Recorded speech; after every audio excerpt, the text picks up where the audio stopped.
biography. And also outside, the other remarkable book that he's written on his times in South Africa called Satyagraha in South Africa. For some reason which I can't fathom, he just ended writing his autobiography in the early 20s. He says, my pen wouldn't proceed further.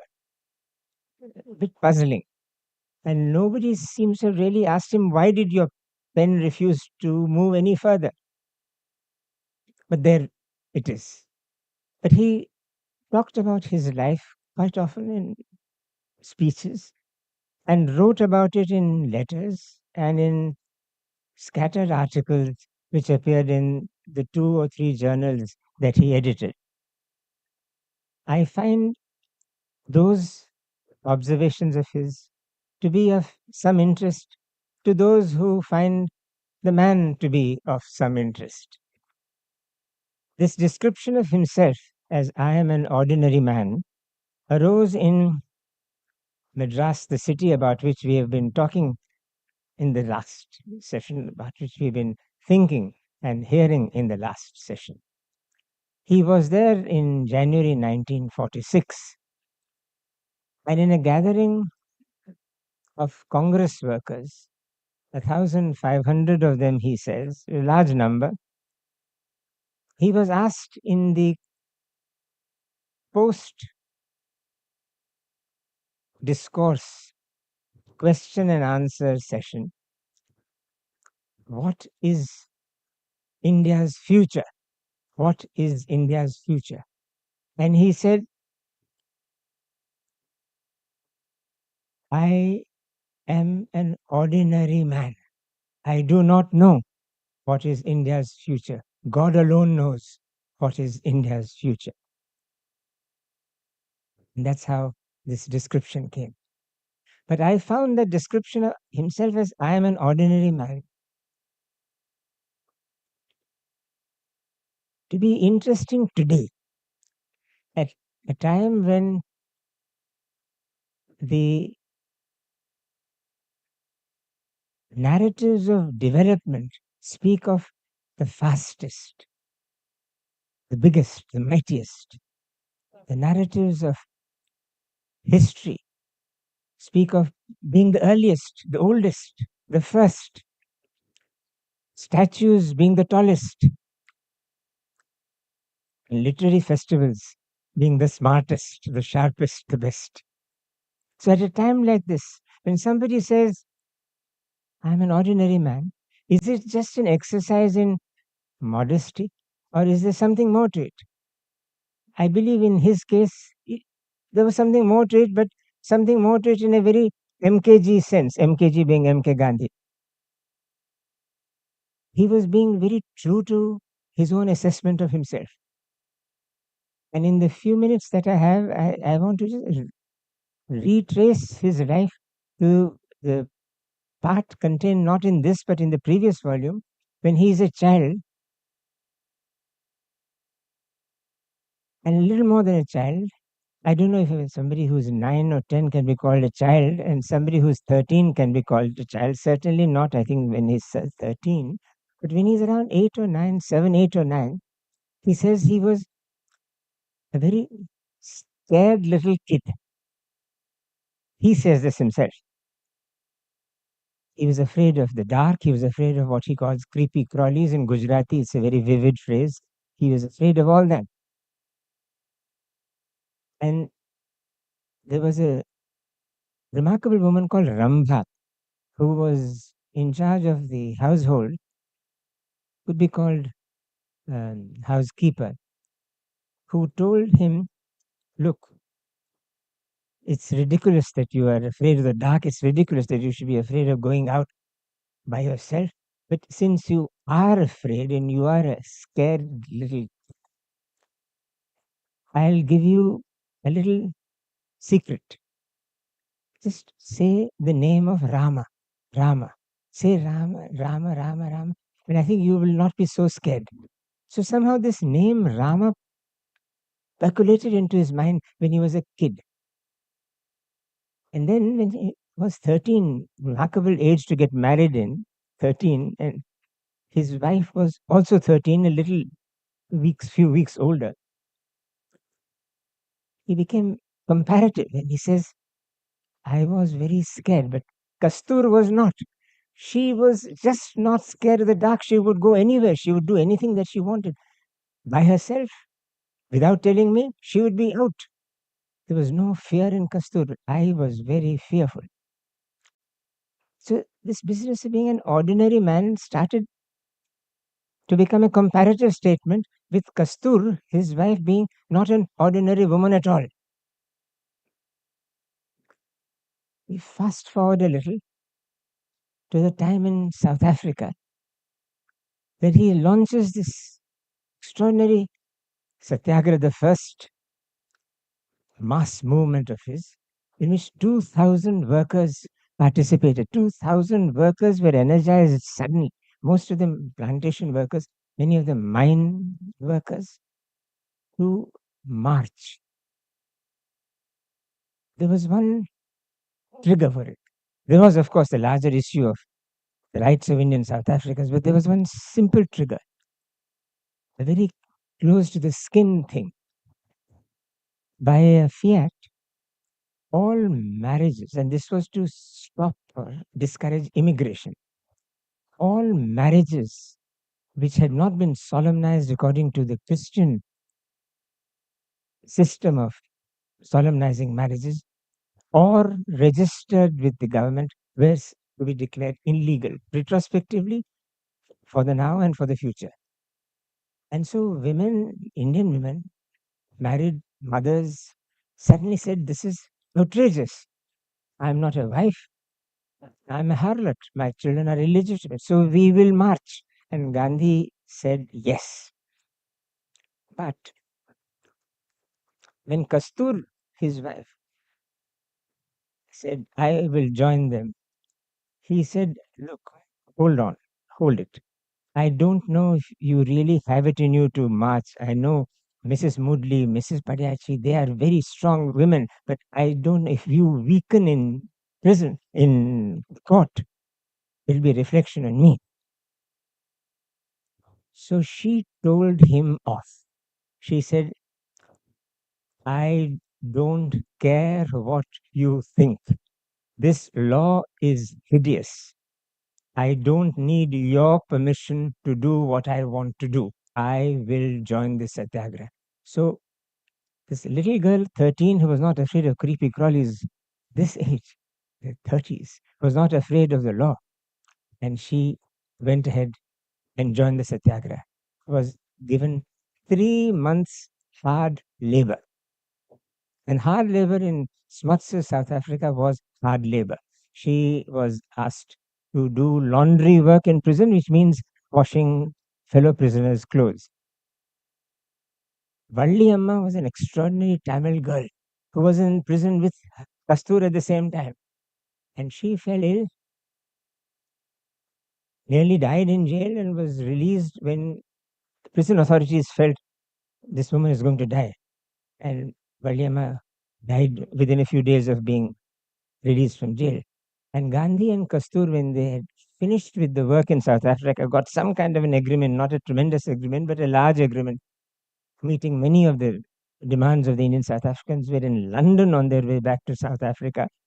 Gandhi says in at a reception in London in the Hotel Cecil, which unfortunately doesn't exist, and some of those who are interested in heritage conservation, who have done so much for the heritage conservation of the city, including VMH, will be sad to know that Hotel Cecil doesn't exist in London anymore. But at the Hotel Cecil, there was a remarkable gathering of Indians who were visiting London at that time, put together by Sarojini Naidu, who was seeing Gandhi for the first time, and Kasturba for the first time.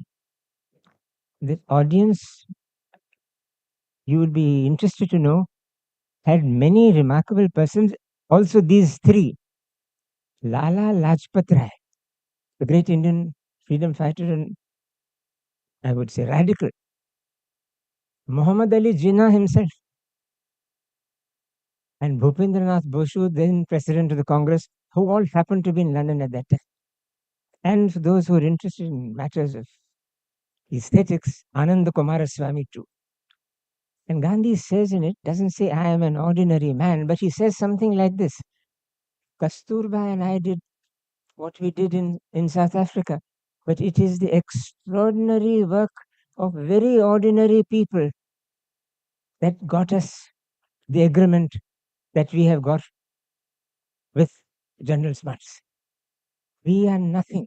What we did is nothing compared to what these people did. And he mentions Valliyamma and two others, Narayan Swami, Nagappan, and also a man called Harbat Singh.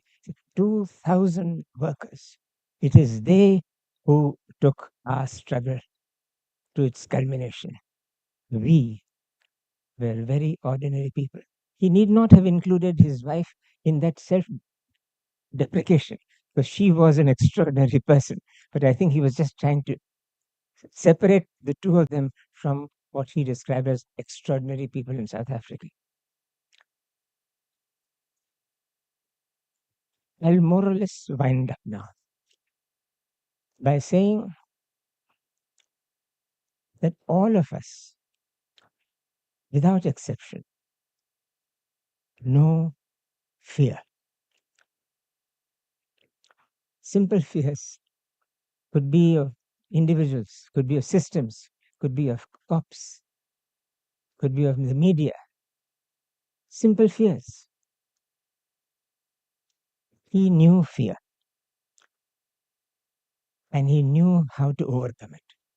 And in knowing fear, he knew the fear of two things more than of anything else. One was the fear of defeat, and the other was the fear of death.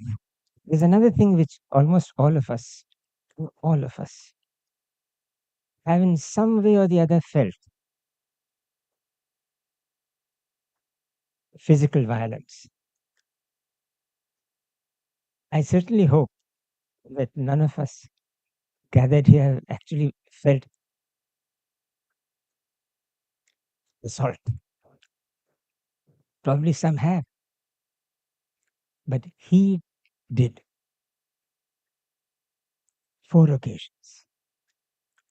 And when he felt that violence on his person, he was being a very ordinary man, because being beaten up is an ordinary and very common experience. It will be intrusive for me to ask any of you to say, have you ever been beaten up? Which is not done, and I will not do it. Let me just give you these 4 examples. In South Africa, when he was coming in with it, so happens many other Indians from a visit to India, word got round that Gandhi is bringing lots of immigrants into South Africa, and a group of youth who all happen to be of English or Boer extraction, all white, waited for him to come down from the ship.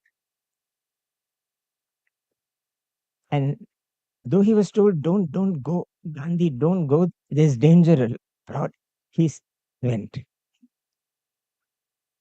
He says he was beaten black and blue by these white young men.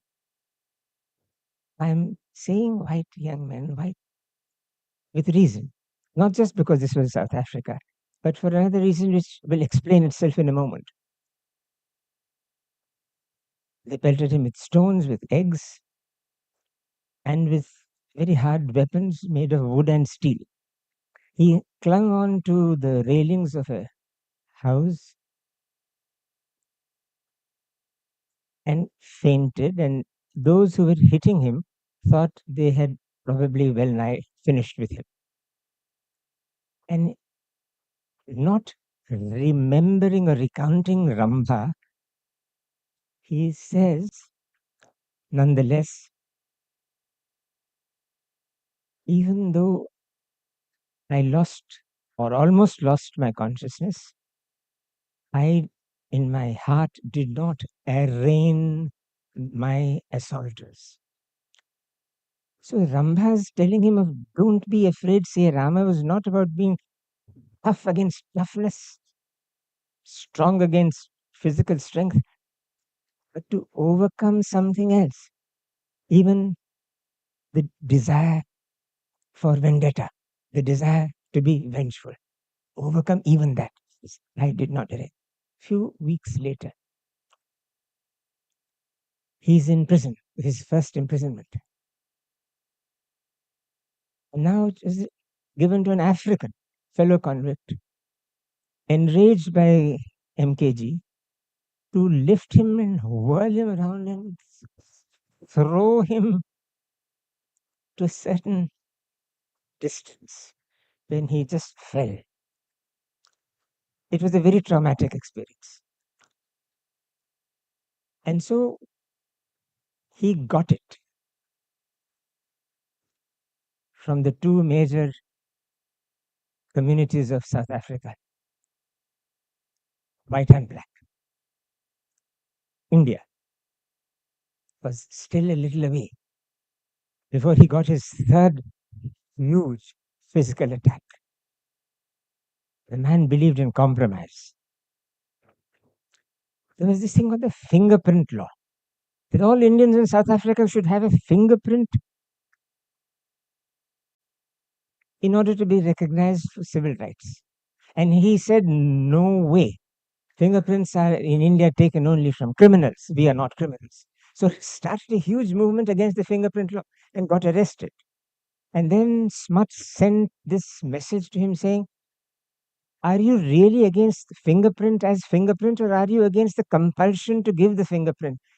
And the man started and said, actually, you are quite right. I don't really mind fingerprints as finger. It's the law. It's that thing which tells me I must give my. So Smart said, aha. So now, if we make it voluntary, is it all right? Will you give your fingerprints if it's voluntary? So he said, I think there should be no problem about that. And one man, an honest to goodness man called Mir Alam, said to Gandhi, what kind of a guy are you? Today you tell me I can give my fingerprints if there is no compulsion. But yesterday you told me it's only done for criminals. I'm not going to give my fingerprints. And not only that, if you give your fingerprints, you're asking for trouble. And so when Gandhi goes to give his fingerprints, Mir Alam follows him. And Gandhi notices him and says, hi, hello, Mir Alam. I was not quite in vocabulary. Hello, Mir Alam. Salam alaikum. Are you giving your fingerprints? Yes, I'm giving all my 10 fingerprints. And if you also agree, I'll ask them to take only 2 of yours. I'm not giving my fingerprints. All right, then I'm going ahead. And as Gandhi went ahead with an rather large iron cudgel, he landed it on his head and on his face and on his ribs. And Gandhi writes, I lost consciousness, but I do remember this, that before I fell, the words, Hey Rama, escaped my lips. This was in South Africa, after he'd been hit by a man called Mir Alam. We don't have to go into the details of what happened on the 30th of January 1948. But little before that, in a gathering in Delhi,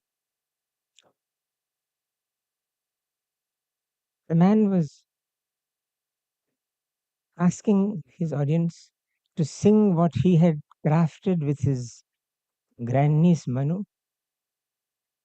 modification of Ramadhun, which says Raghupati Raghav Raja. He'd introduce the lines, Ishwara Allah Tere Na.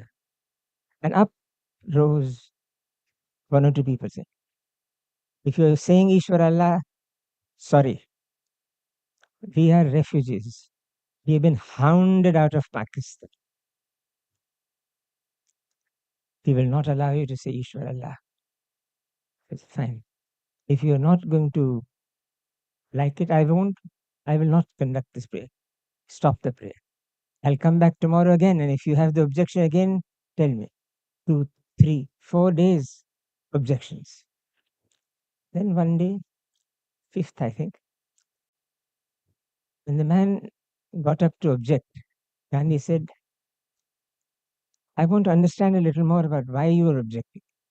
So he went to the man and he says there was nothing between him and me. No one between him and me. There was no one between him and me. And the man sat down. And the organization behind him sent word to Gandhi saying, we had enough of this. You have stopped your prayers for continuously 4 or 5 days. We are not going to object to you. You may conduct your prayers. On the last day of his life, again, there was no one between the assassin and him. There was no one.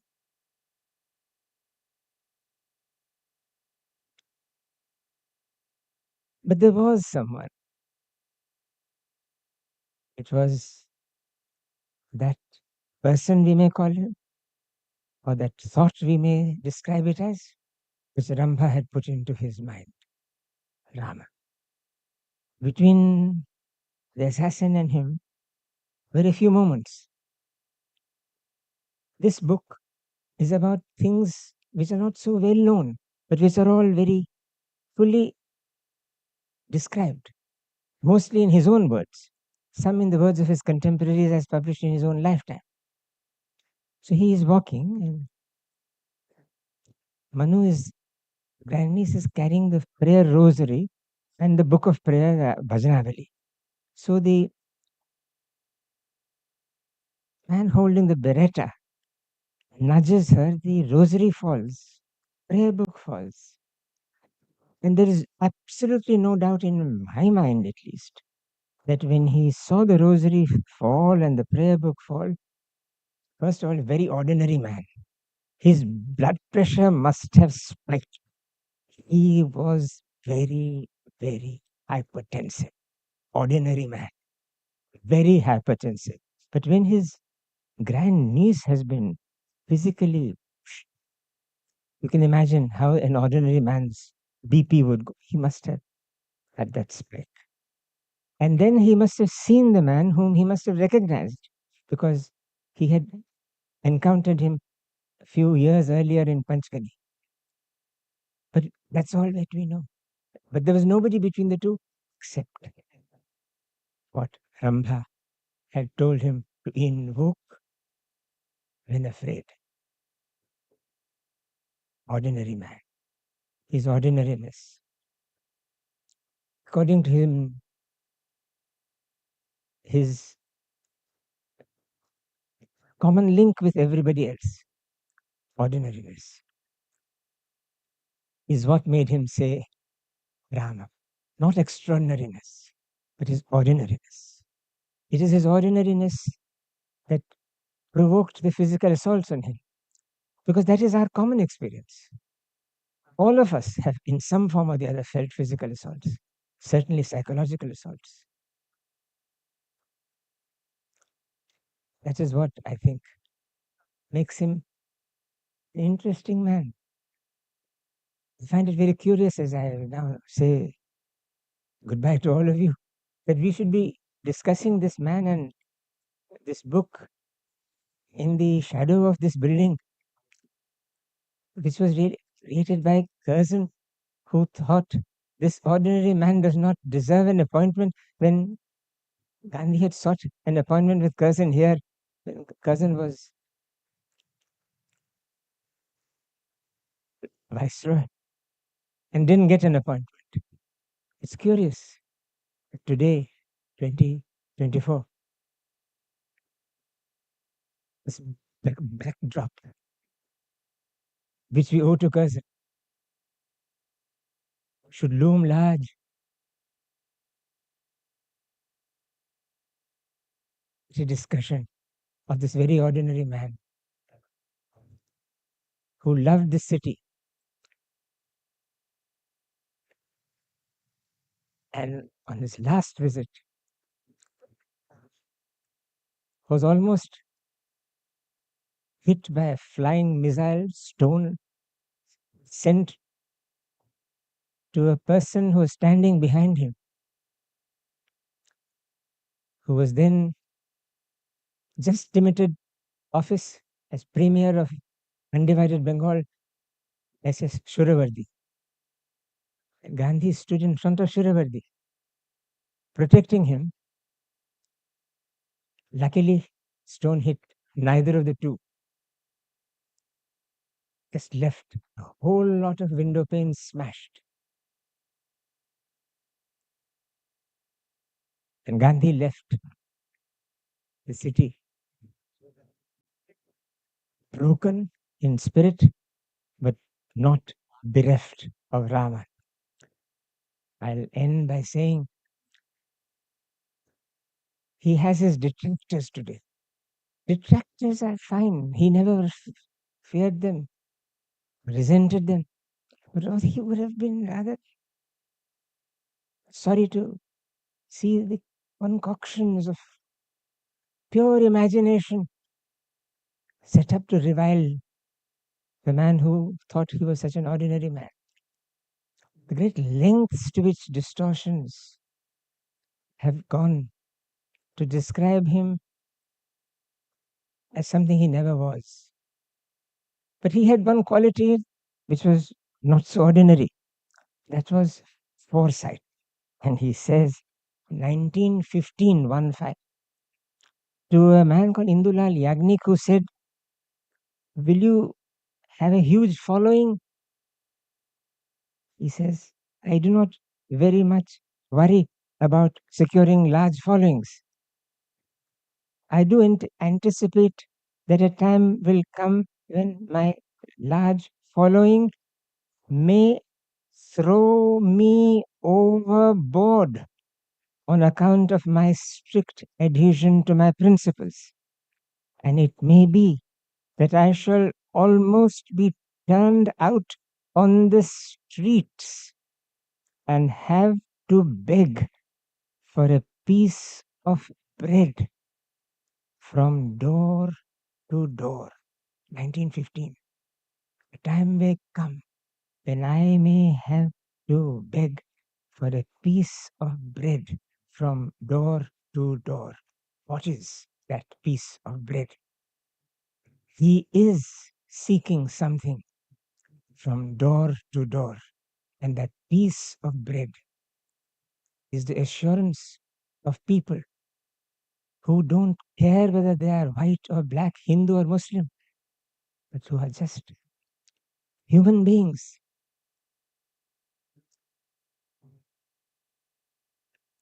The assurance being, we will not be provoked. We will neither threaten nor be threatened. For we have, not in a sectarian sense, not in an iconic sense, not in a theological sense, not in a votive sense, but in the sense of faith, Rama.